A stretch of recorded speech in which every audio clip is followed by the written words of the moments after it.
ఆ శ్రమల్లో నేను యెహోవాకు మొరపెట్టుకుని నా దేవునికి ప్రార్థన చేసి ఆయన తన ఆలయంలో ఆలకించి నా ప్రార్థన అంగీకరించి నా మొర ఆయన సన్నిధిని చేరి ఆయన చెవిచొచ్చెను. 18 కీర్తనలో 6వ వచనంలో ఈ మాట చెప్తున్నాడు. మనందరం గమనించినట్టయితే దేవుడు మన ప్రార్థన ఆలకించేవాడైనాడు, మన ప్రార్థనకు ప్రత్యుత్తరం ఇచ్చేవాడైనాడు. నా ప్రార్థన అంత లోతుగా వెళ్ళటానికి, దేవుని చెవిజొచ్చటానికి కారణం ఆయన మందిరములో నా ప్రార్థన అంగీకరించాను.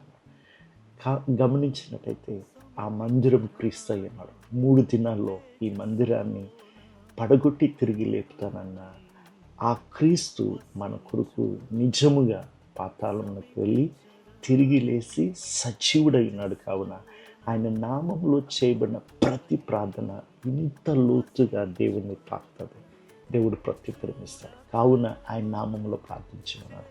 ప్రార్థిద్దాం. మన ప్రార్థనకు ప్రత్యుత్తరం ఇచ్చేవాడు. ఆయన ఎలా ప్రత్యుత్తరం ఇస్తాడంటే with awesome deeds he will respond.